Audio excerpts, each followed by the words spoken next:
what up? What's the B word, man? I'm Anthony Addison back with another segment of What's the B word. Like and subscribe to the page, man. Follow me on Instagram, What's the B word 52, just like you see on YouTube, and you hit me up on Facebook, What's the B word. And you already know, I'm a Baltimore Ravens fan. Raven Nation stand up, flock, let's get it. And tonight, man, kind of let everything calm down. I know I said I was gonna be back, man, but you know how it is when you got kids.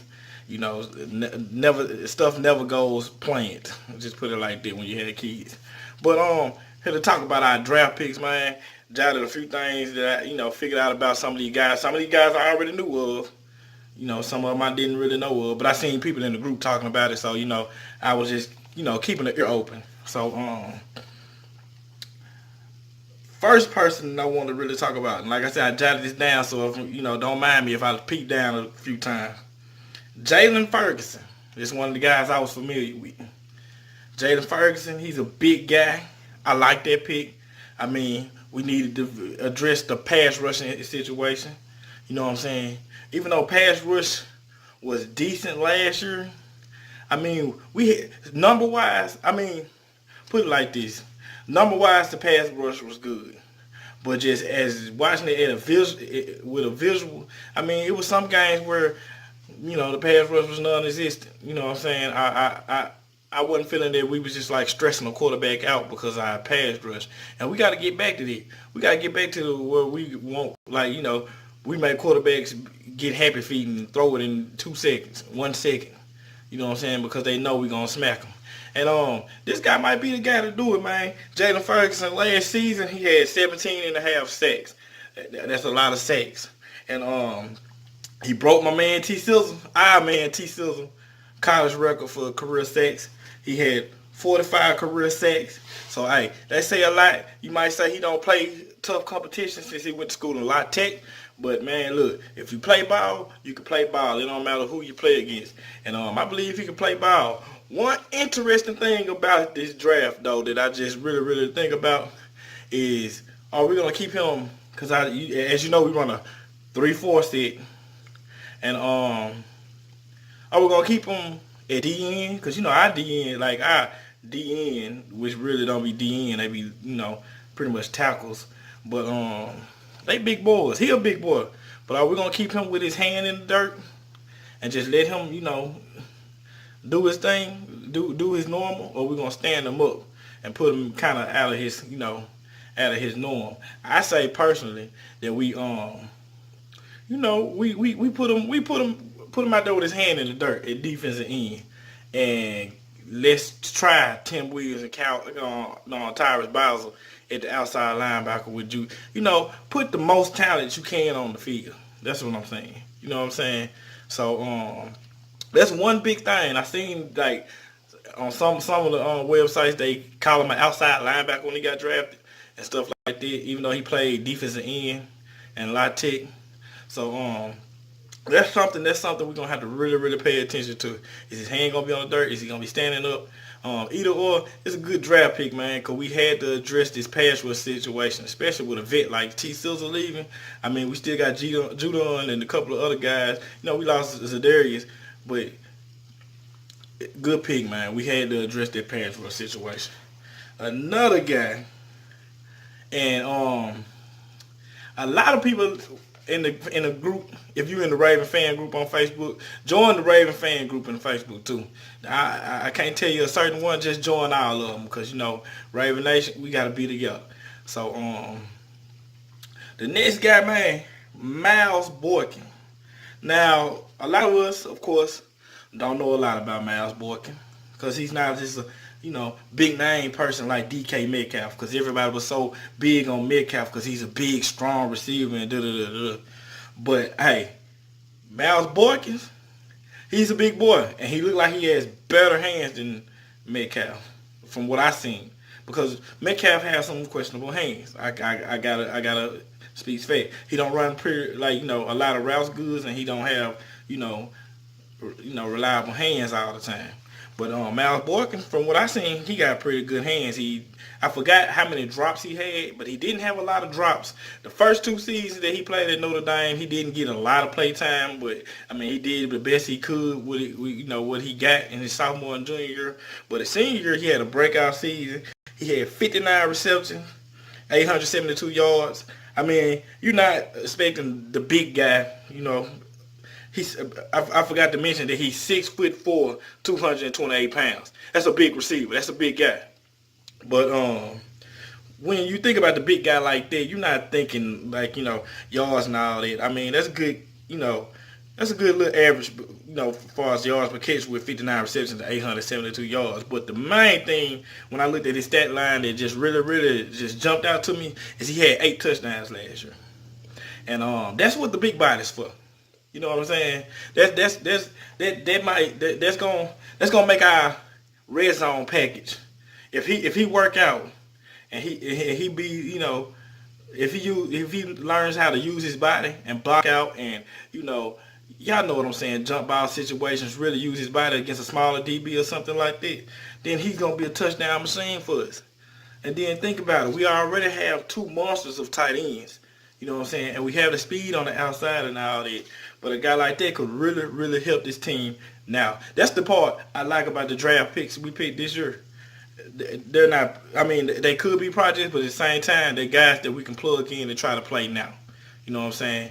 I'm not saying that they're just going to go out there and blow it out the water, but we picking guys that we're going to have to put out on the field, not guys that just going to have to sit behind and we making quality picks this year. Salute to you, Mr. DaCosta, because you did a good job on this draft. But like I said, he's a very big physical guy. And in the red zone, man, we're gonna need that type of stuff. We didn't have that last year.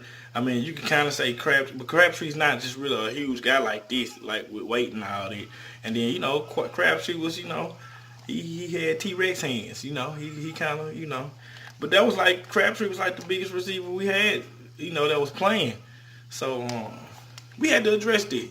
You know what I'm saying? We can't just be out there with like a whole bunch of small receivers. Like, that we got to have somebody that's imposing to the smaller defensive backs.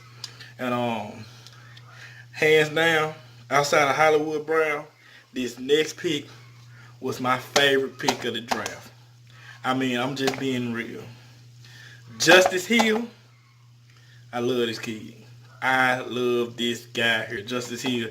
I didn't really know too much about him at first, but I noticed him at the combine, and it wasn't just that he ran a fast 40 time, because he did. I forgot what he clocked on the 40 time. He ran a very fast 40 time, but the thing that stood out to me was the explosion. Like, this guy is dynamite. He is explode. Like think about, how the little guy in Chicago, Cohen, is. You know what I'm saying? You just see the explosion when he run. You just see it's just explosive. It's just, this guy's dynamite. If you haven't checked his highlights, if you haven't checked his videos, check it out. Like, put it like this. If he get one of them creases that Gus and them was getting last year, and them linebackers miss, it's home run. He's a home run hitting back. He's a guy that can bust a 50, 60-yard touchdown on you. And I'm going to run some of y'all stats to him. His sophomore year in 2016, he had 1,142 yards with 6 TDs. I mean, that's a pretty decent season. You can't knock that. He's not a big back, but man, I'm talking about, he is lightning.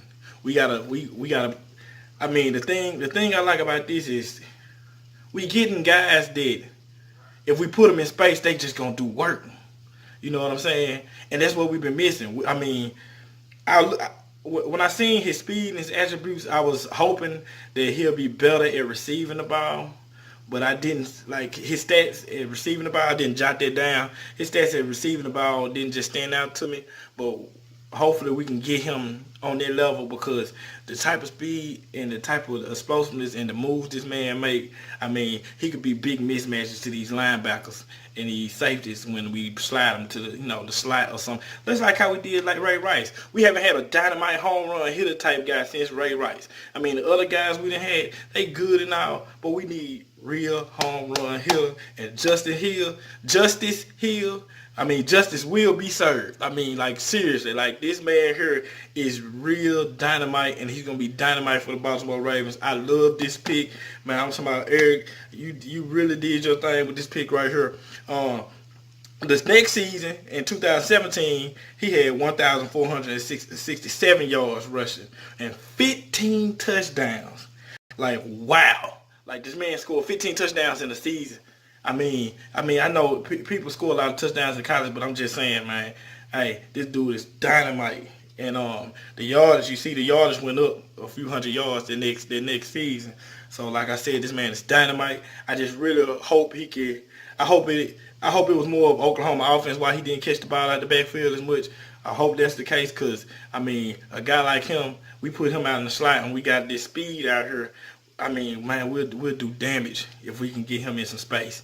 Screens, little wiggly routes, I'm not calling the correct term, but you get what I'm saying. Them little funky routes like how the Patriots run and stuff like that.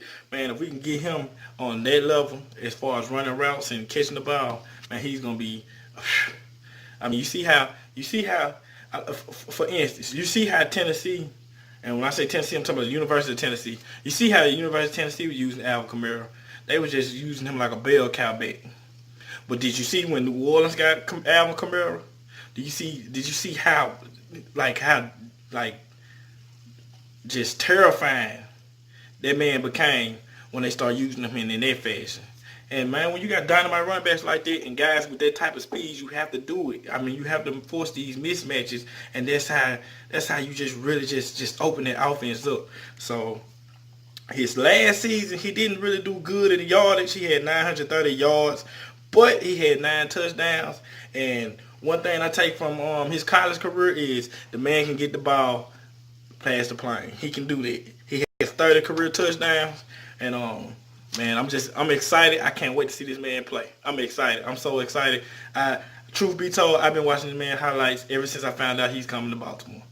So everybody, watch out for Justice Hill, because he gonna get some playing time. You know what I'm saying?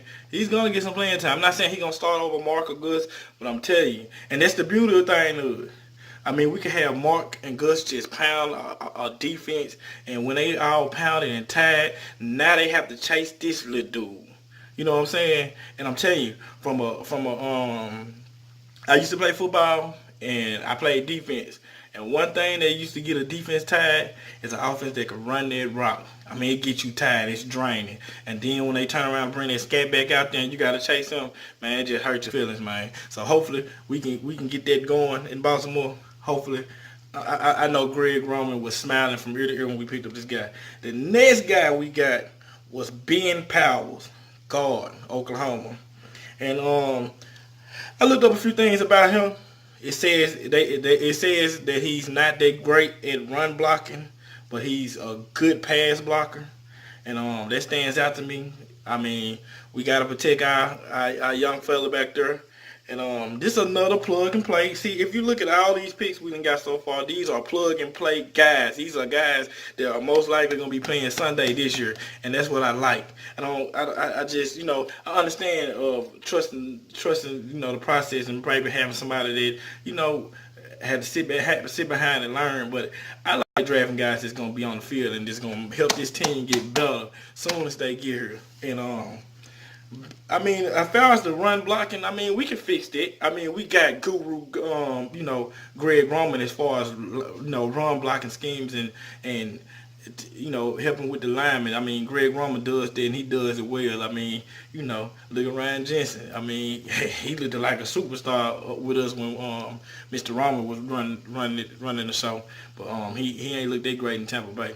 So he gonna be able to help, and then he got veterans. He got a real veteran president that's gonna help him with the run blocking. He got our big boy, yonder man, and he gonna be okay, man. My favorite thing about this dude here is he's nasty. He's nasty.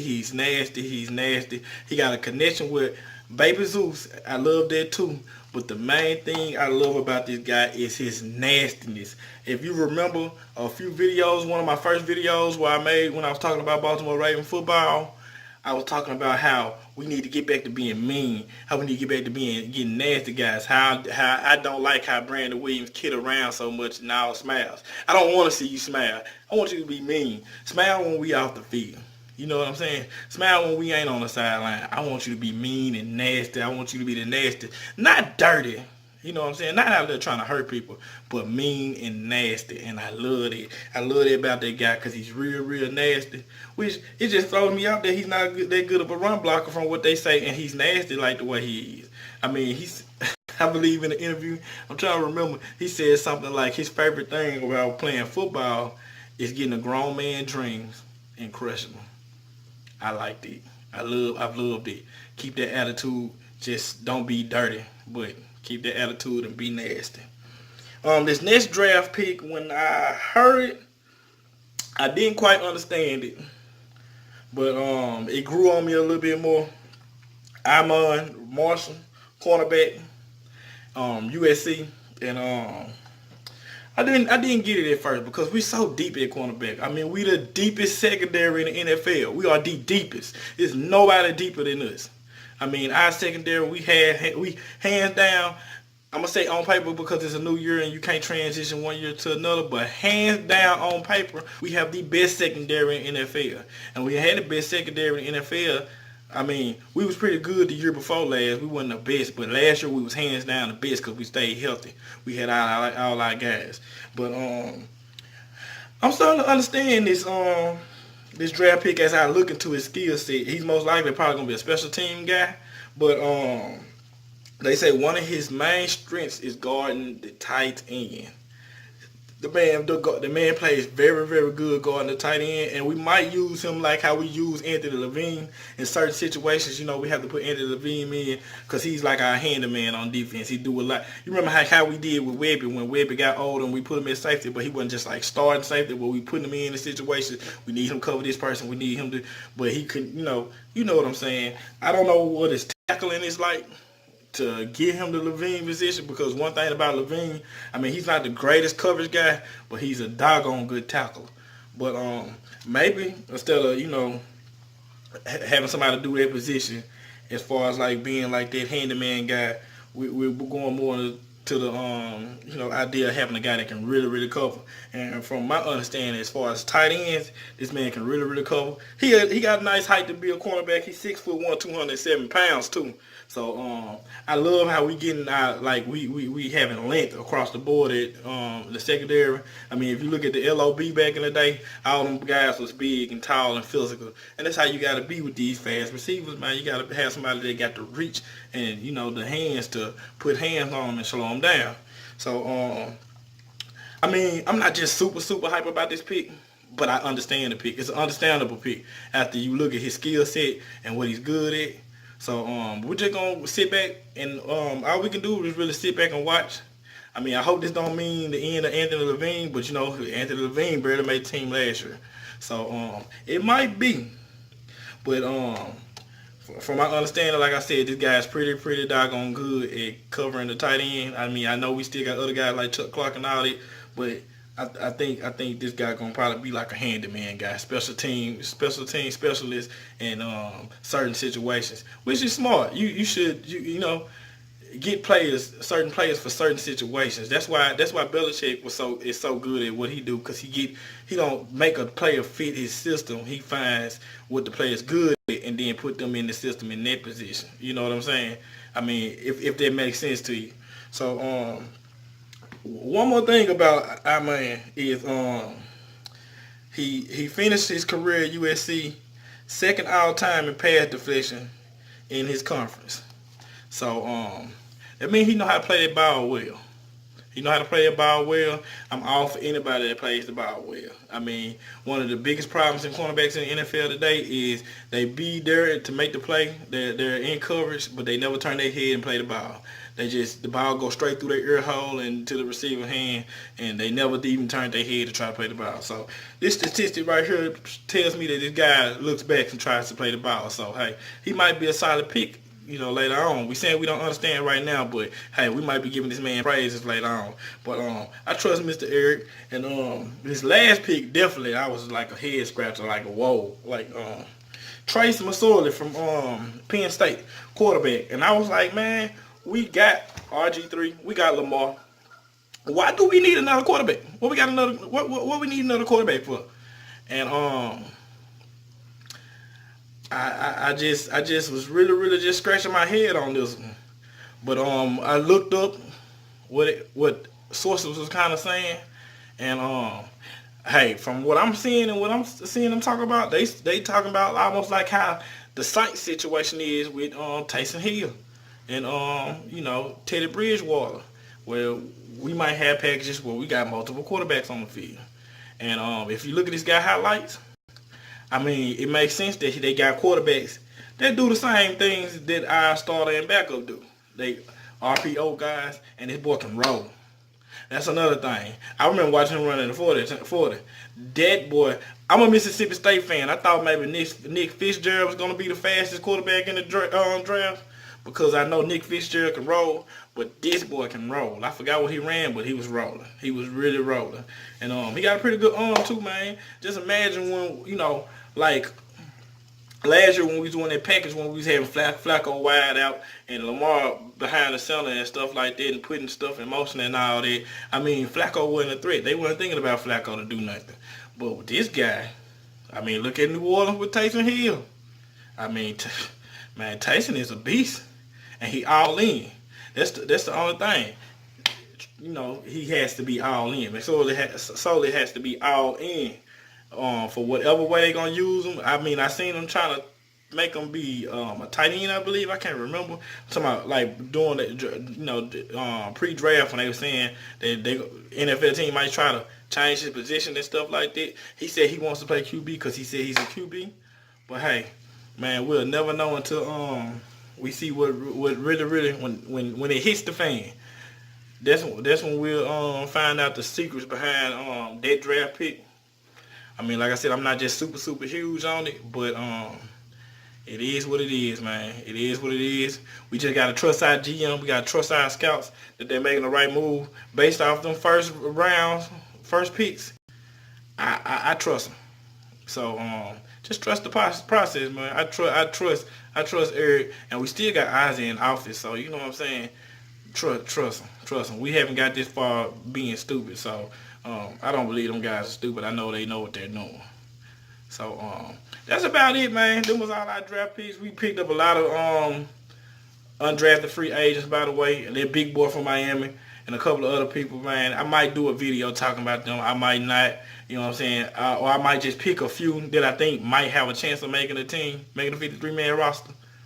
So, you never know the undrafted free agents. I mean, think Victor Cruz was an undrafted free agent. The boy in Denver was an undrafted free agent.